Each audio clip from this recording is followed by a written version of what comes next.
Vamos falar sobre eleições de 2024, eleições municipais de São Paulo. Pablo Marçal é o homem da vez. Isso é inegável. Mas antes de eu continuar no assunto, deixa eu trazer o nosso grande Alexandre Borges, porque ele, com essa expertise em marketing político, ele pode nos ajudar a analisar esse código de Marçal. Código Marçal, parafraseando o próprio Pablo Marçal. Você fez o M, então? Oi? Faz o M. Não posso fazer, que isso aqui pode ser configura propaganda eleitoral. Aí daqui a pouco o chefe corta minha cabeça. Mas, enfim, vamos lá, vamos por partes. Ontem, o influenciador digital deu uma entrevista para a Globo News, né? Ele continua com seu estilo polêmico, né? Utilizando uma linguagem agressiva com os repórteres da Globo News, enfim, etc.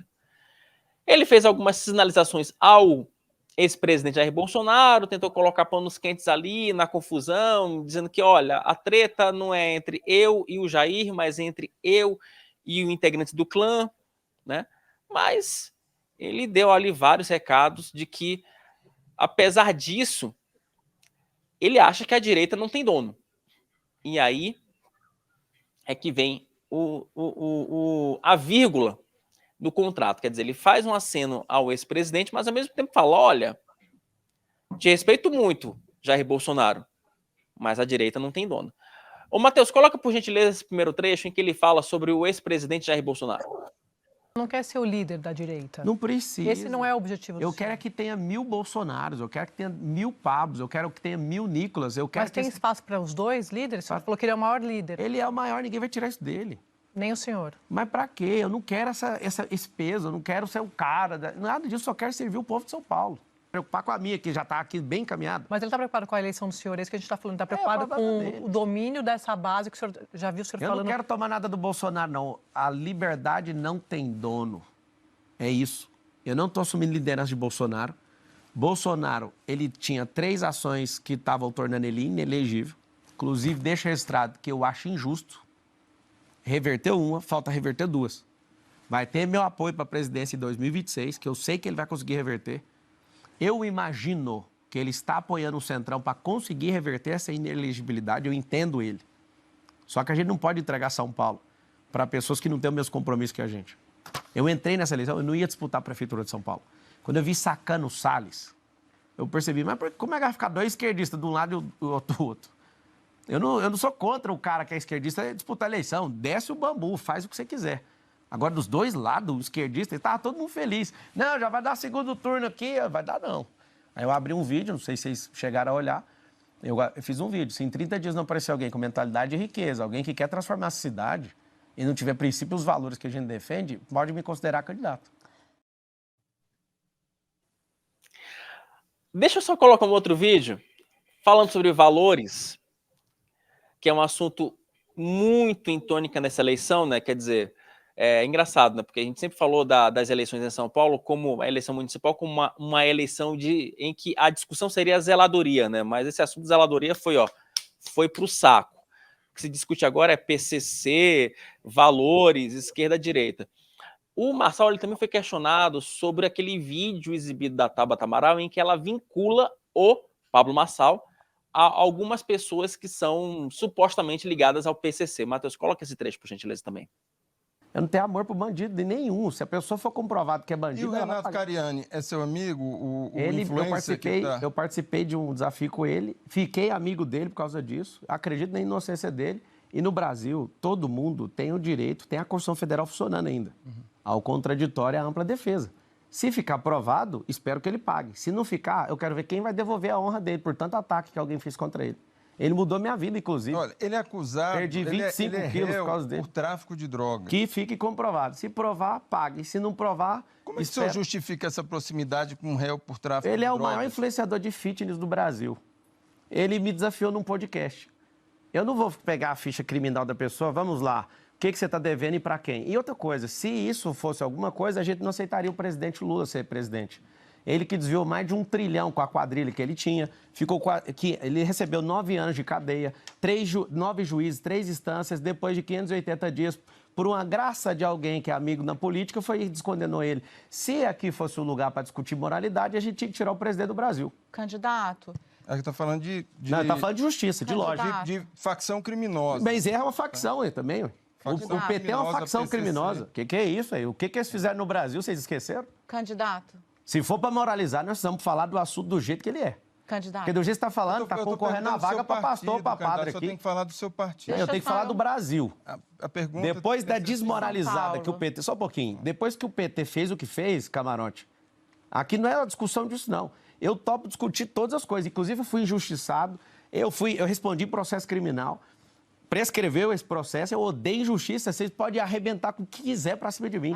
Se for pra moralizar, vamos moralizar direito. Eu não tô pedindo vaga pra ser padre, nem pra pastor aqui, não. Candidato. Você quer a política real. Deixa eu falar.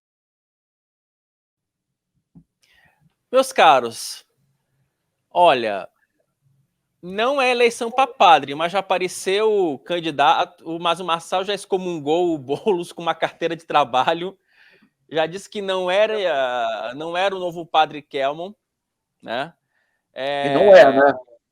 Realmente não é, né? Não é o padre Kelmon. Aí, vez por outra, temos um discurso messiânico, eu vou salvar todo mundo como se fosse Jesus Cristo, ou seja, não é uma campanha para padre, mas o discurso religioso, messiânico, essa coisa ela está muito em voga. Ô, meu caro Alexandre Borges, eu queria te perguntar o seguinte, nessa intervenção ali do Pablo Marçal. Me parece que ele tenta fazer uma cena ao ex-presidente, mas ele, de fato, já se coloca como um potencial Bolsonaro 2.0. Pelo menos isso, para mim, está ficando cada vez mais claro. E o próprio Pablo Marçal, acho que já falou para mim aqui no meio-dia, que ele tem pretensões para 26. Então, assim, me parece que me parece que o cenário dele é o seguinte, Ale. Se o Bolsonaro recuperar a elegibilidade, o que é muito difícil, eu vou apoiá-lo, vou querer ser vice. Se não tiver elegibilidade, eu vou passar por cima de Tarcísio, vou passar por cima de Zema e dos demais candidatos. Você acha que pode ser por aí mesmo, Ale? Boa tarde para você. Boa tarde. Boa tarde, Rodolfo. Boa tarde a todos. Você levantou tanta questão que me lembrou aquela história do que o Caipira conta, né? Que ele fala assim, sabe o que a mosca falou para a melancia? Por onde eu começo? Né? Então, assim, às vezes você se sente uma mosquinha em cima de uma melancia, né? Porque é tanta coisa aí para a gente falar. Mas, enfim... Mas isso aqui a gente vai... Olha, temos até outubro para resolver a nossa vida ali. Então, a gente temos até 6 de outubro para a gente comer. Isso se não tiver segundo turno. Se tiver segundo turno, vamos até o final de outubro. Bom, então vamos descascar essa melancia aí. Primeiro pedaço, a comparação com o Padre Kelman. O Padre Kelman, claro, não tem 0,001% da capacidade de articulação, de falar. O Padre Kelman é um cara que morreu por uma frase muito engraçada, aliás, a Soraya Tronic chamou ele de padre de festa junina. Ele precisou de uma estilingada só na testa para ele cair para trás e não levantar mais, né? Então, é claro que nós não estamos falando de jogadores da mesma divisão, né? O Padre Kelman pode até tentar jogar o mesmo jogo que o Pablo Marçal joga, mas o Padre Kelman está na 4ª divisão desse campeonato, né? Série D. Né? E o Pablo não, o Pablo é um cara. Eu sou assim, eu acho que tem uma nuance aí na história, aí é outra fatia da melancia, que é o seguinte: eu não diria que ele é um Bolsonaro 2.0. O Bolsonaro, para mim, ele surfou uma onda, entendeu? Que o Marçal está indo atrás da mesma onda.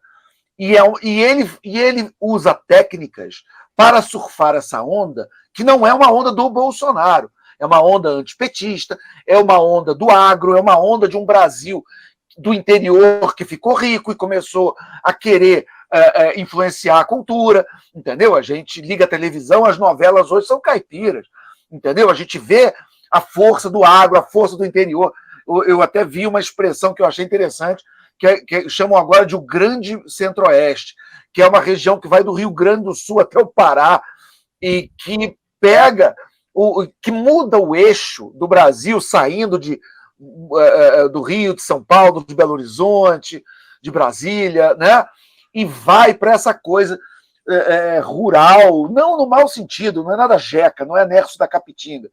É essa força do agronegócio e de uma certa moralidade interiorana e tal, do coração do país, daria aí 3 horas de conversa. Mas você tem, claro, um movimento sociocultural no Brasil que está mudando a cara do país. E isso se reflete na política, isso se reflete na cultura. E o Pablo Marçal, ele é um cara goiano, né, que é no coração dessa história, que fala parecido ali, um sotaque meio goiano, meio mineiro, lá de cima, né, meio Montes Claros e tal. Ele fala rápido, ao mesmo tempo que ele fala rápido, ele não tem a agressividade, também que é um outro ponto, do Ciro Gomes. Agressivo é o Ciro. O Pablo está indo mais pela firmeza. E ele levanta o tom quando ele é atacado. Ele levanta o tom quando, por exemplo, numa dessas entrevistas, que eu assisti as entrevistas,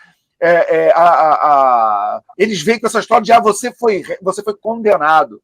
E ele fala, não foi. E aí ele parte para cima da jornalista de um jeito que, e eu não estou dizendo que ele é santo, que ele não é, tá?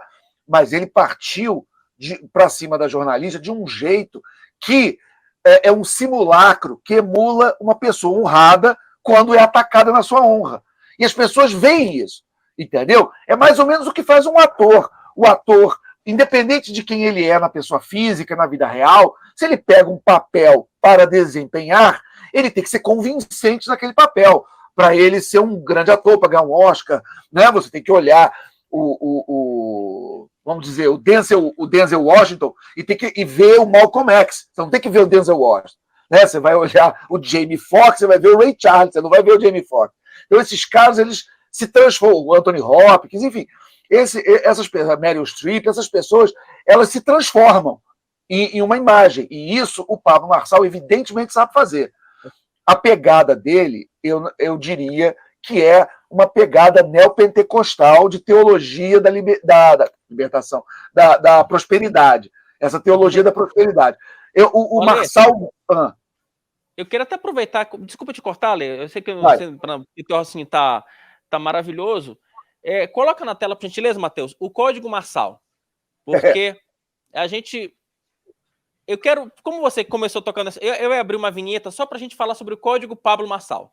Mas como você já puxou, então deixa eu levantar. Você já levantou a bola, já vou cortar aqui para você mesmo. Né? Vamos lá. Por exemplo, você falou um pouco da linguagem do Marçal, aquela coisa mais incisiva. O Marçal, ele acaba adotando uma antítese, e aí eu vou parafrasear um outro influenciador, né, que é o Marshall Rosenberg, que é o papa da comunicação não violenta, e ele acaba adotando uma antítese disso.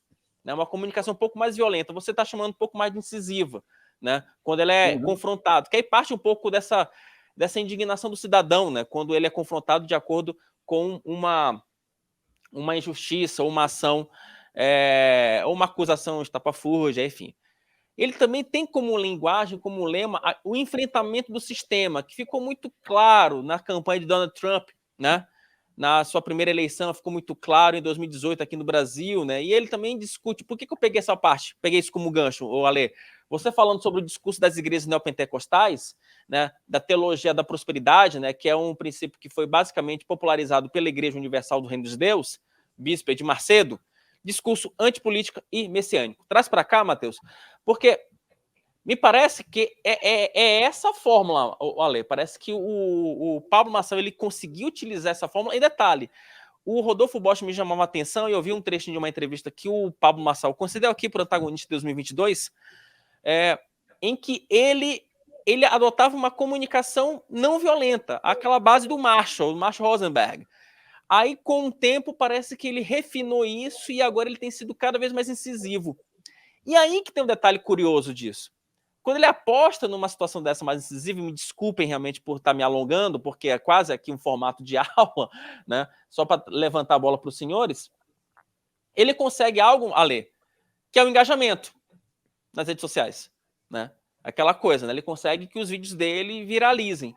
E aí eu trouxe aqui, pedi para o Matheus fazer um corte de vários... Pode colocar, Matheus, alguns tweets de alguns influenciadores digitais fazendo referência aí, Joaquim Teixeira, que é uma página de humor, dizendo, o blogueiro da Globo News, aí tem uma outra página aqui com uma menina que é uma musa, né, da molecada, aí tem o outro, Rafael aqui, dizendo, enfim, falando sobre o Pablo Marçal destruindo, entre aspas, jornalistas, aí o outro também exaltando, todos os influenciadores aqui com 50, 100 mil seguidores no Twitter. Aí também o canal do Negão também fazendo referência ao Pablo Marçal.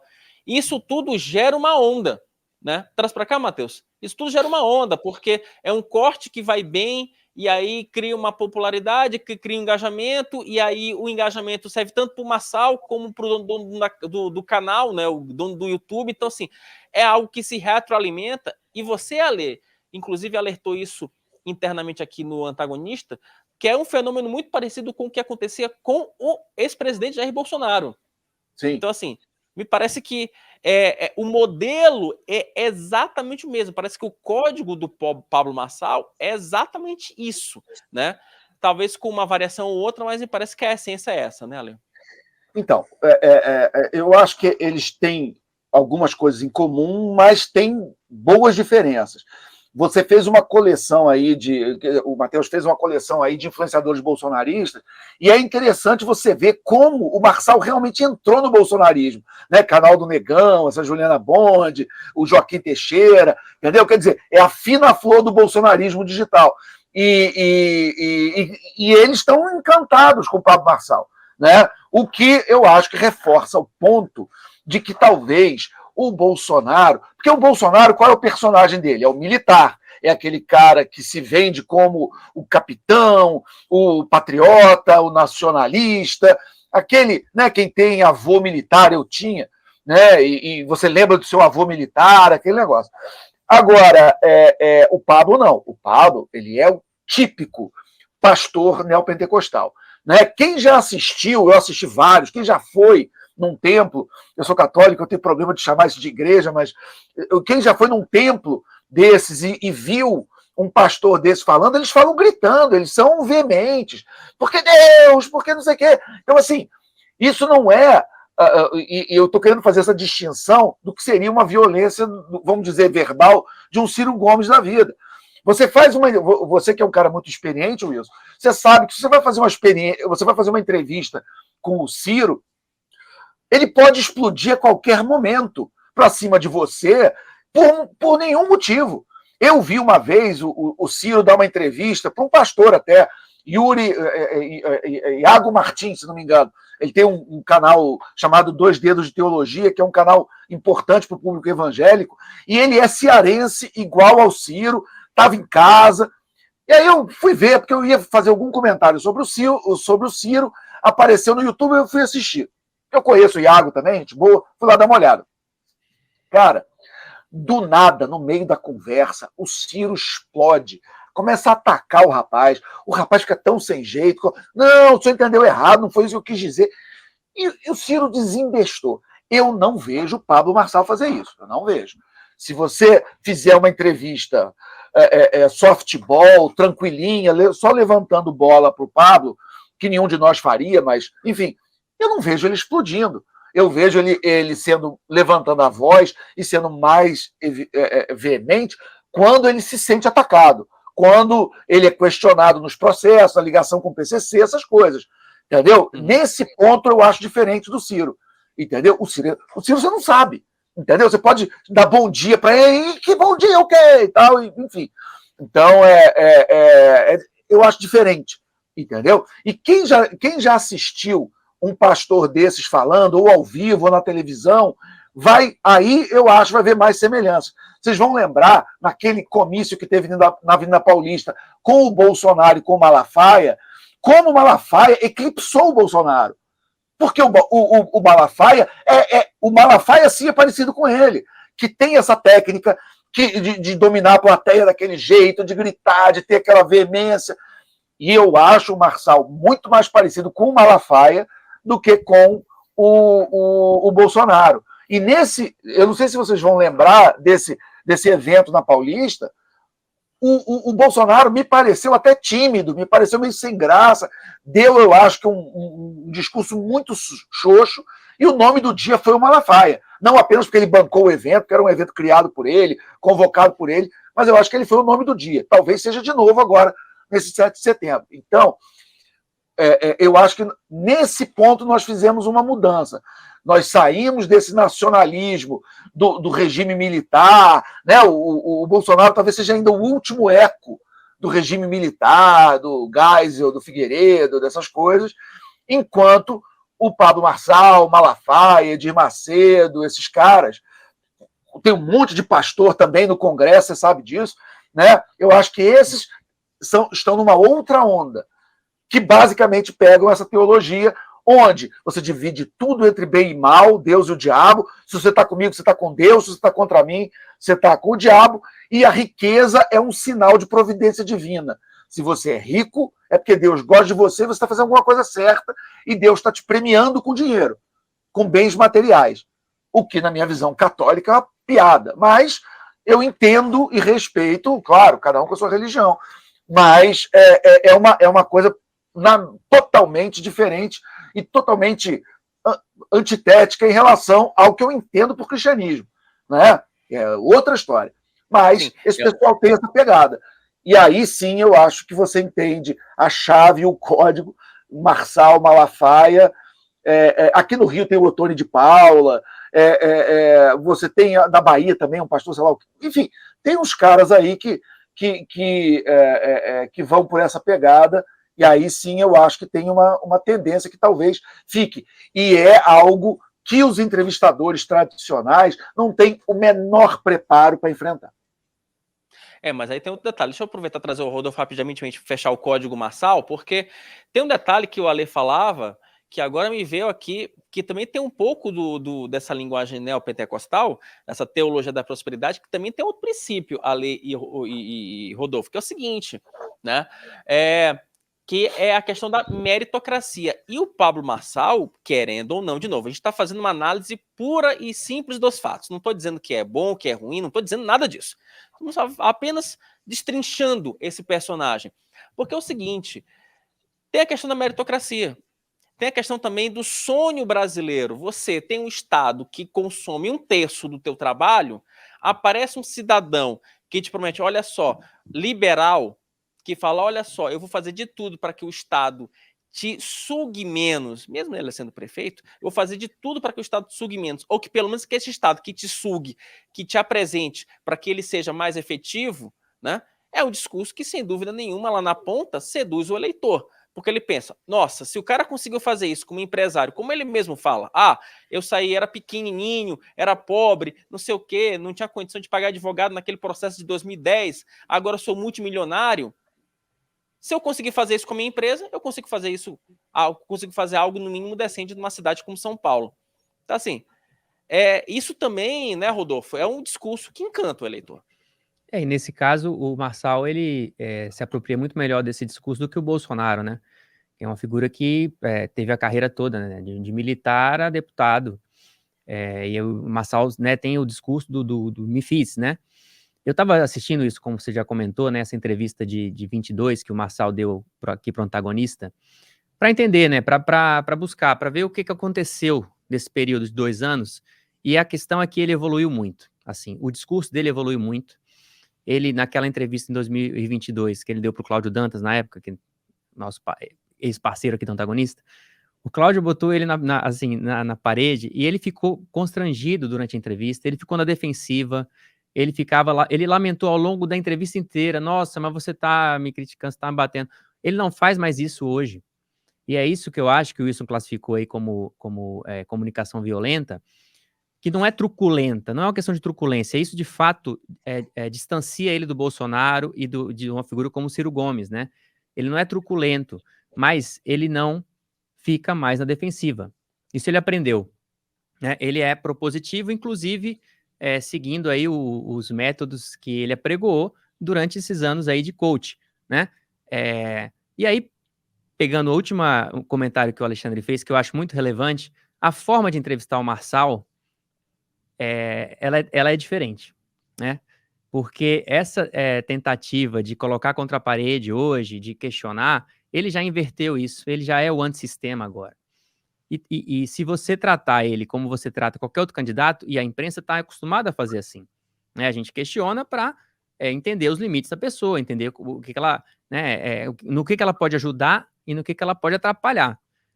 Qualquer tentativa de constrangê-lo vai ser revertida no o sistema está contra mim, está claro isso, né? Então é isso que ele tem feito, os cortes são esses. Olha, o cara vem aqui, dei mais uma nesse aqui, dei outra nesse repórter. E as pessoas se empolgam, porque também estão num contexto de desafio ao sistema, né? Agora, a questão que fica para mim do Marçal, digamos assim, nesse contexto em que parece tudo favorável para ele, é que ele tem um discurso, né? Inclusive ele usou isso para se defender naquele caso em que ele levou um pessoal para o topo de uma montanha, o Pico dos Marins, e depois não conseguiu que eles descessem, os bombeiros tiveram que entrar lá e tal, é que ninguém chega a lugar nenhum sem se arriscar. Esse é um discurso que vale uma coisa quando é para você, vale uma coisa quando é para quando você está com um grupo de 60 pessoas, e vale outra coisa quando você está com um grupo de 12 milhões de pessoas. Então, assim, essa eu acho que é a questão, digamos, o ponto possível frágil do Marçal, para além do seu passado, é o quanto de risco que São Paulo está disposta a correr junto com esse candidato. Esse é o cálculo que, se um eleitor fosse fazer para diferenciar ele dos outros, me parece o mais adequado. Qual é o tamanho do risco? E aí, se os outros candidatos, os adversários, conseguirem medir isso de uma forma mais palpável e exibir, talvez eles consigam ferir de alguma forma essa candidatura. Mas, de fato, parece que ela está indo com tudo.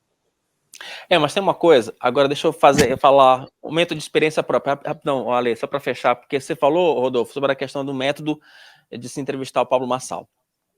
Eu, como jornalista, eu faço, até sou criticado por isso, mas eu gosto sempre de tratar a fonte, entrevistado, como uma pessoa que eu recebo na minha casa, com gentileza.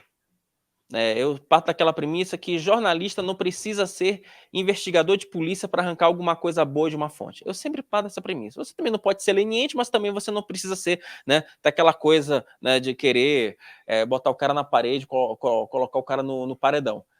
Para efeito de corte, de espetáculo midiático, ok, é uma técnica que funciona, é bacana, mas eu sempre gosto de pensar no ser por trás do personagem.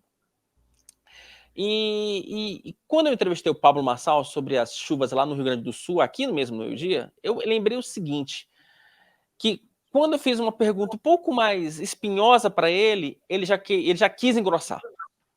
Ele já tentou ser o Pablo Marçal estourado para criar um corte. E ali, naquele momento, eu já trouxe para cá. Vem cá, meu amigo, vem cá. Vem com calma. Não precisa disso. Né? Eu estou te apenas fazendo uma pergunta. Você tem duas opções, responder ou não. Então, assim, o Pablo Marçal também tem essa mítica, né? Também tem essa técnica. Jornalista levanta a bola, ele vai lá, né? E corta, e aí cria um belo de um corte para ele. Então, assim, eu concordo contigo, Rodolfo, que às vezes também, para nós da imprensa, para nós jornalistas, também falta um pouco de tato, de lidar com esse personagem novo, que agora vai ser uma tendência, não adianta. Vou ficar choramingando? Não, esse é um personagem novo, lide-se com isso, sem mimimi, e é isso que temos. E conseguiu relevância, né? E agora, pode ir, Alexandre, vai lá. Não, rapidinho, é só para dizer o seguinte, que eu achei que esse ponto da meritocracia é importante para as pessoas entenderem que tem, eu diria, alguns polos. Você tem o polo da visão, por exemplo, católica, o Brasil é um país católico, mais de 60% do país se diz católico, onde talvez a maior santa dos últimos 100 anos tenha sido a Madre Teresa de Calcutá, e o que ela fez na vida? Cuidou de leproso em Calcutá. Tá? Ela não era rica, não tinha iate, entendeu? E ela é considerada essa grande santa, gigante da religião, e o trabalho dela era cuidar de pobre leproso em Calcutá, né? Eu conheço milhões de histórias dela, só uma que eu lembro agora. Ela pegou uma criança na rua, um bebê que estava totalmente faminto, ela começou a andar com essa criança, chegou na frente de uma padaria e o padeiro estava na porta, lá em Calcutá. Aí ela chegou e falou assim, o senhor podia dar alguma comida para esse bebê? O padeiro deu um cuspe na cara dela. Ela passou a mão, limpou e falou assim, isso é o que o senhor tem para mim, mas o que o senhor tem para o bebê? O cara deu comida para o bebê. Enfim, então, assim, essa era a Madre Teresa de Calcutá. Essa é, vamos dizer, a visão católica do sinal da graça divina. No outro extremo, dinheiro é bom e vamos lá, eu poderia botar o João Dória. O João Dória, ele fez uma campanha para prefeito lá em 16 que tinha muito isso. Eu tenho orgulho de ser rico, eu tenho orgulho de ser empresário. Tem uma passagem dele num debate com a Erundina, que é clássico, que a Erundina tenta jogar na cara dele que ele mora numa mansão, e ele fala, moro mesmo, tenho patrimônio de tanto, pago tanto de IPTU, e ninguém tem que ter vergonha de ser rico, e ele teve 2/3 dos votos de Capão Redondo. Né? O João Dória não foi só eleito na Vila Nova Conceição, né? Ele ganhou em Jardim Miriam, ele ganhou em... Entendeu? Então, assim, esses seriam os extremos, né? Dinheiro é ótimo, não tem nada a ver com religião, é dinheiro que é bom, e o outro extremo é o seu sinal de graça divina, está na bondade e não no dinheiro. Onde que esses caras estão? Esses caras estão no meio termo. Esses caras dizem que o dinheiro é um sinal de graça divina. Entendeu? Então, se eu tenho dinheiro, é porque Deus está do meu lado. E aí você mistura, faz essa mistura de capitalismo com religião. Entendeu? Que é uma coisa teologicamente complicada, mas que de alguma forma funciona. Entendeu? Porque você diz para o cara que é o seguinte, ter dinheiro é bom. Isso aí todo mundo concorda. E aí ele diz o seguinte, olha, não só ter dinheiro é bom, como se você ganhar dinheiro é porque Deus gosta de você. Deus está te favorecendo. Entendeu? Você é uma pessoa... Entendeu? E aí vem aquelas jogadas, né? Doa para a igreja, doa um carro que você vai ganhar um apartamento. Aí vem aquelas picaretagens todas. Tudo bem. Mas é esse meio termo que diferencia um pouco, entendeu? A meritocracia capitalista, empresária, empreendedora do João Dória, de um lado, que não tem nada de religião. Do outro lado, a graça divina com a solidariedade, fraternidade, cuidar dos pobres. E esse meio termo estranho neopentecostal, que é vamos ganhar dinheiro, e se você tiver dinheiro, é que você é amigo de Deus, e Deus está gostando. E é ele que está fazendo pix na sua conta. É Deus, porque ele, de alguma forma, gosta de você.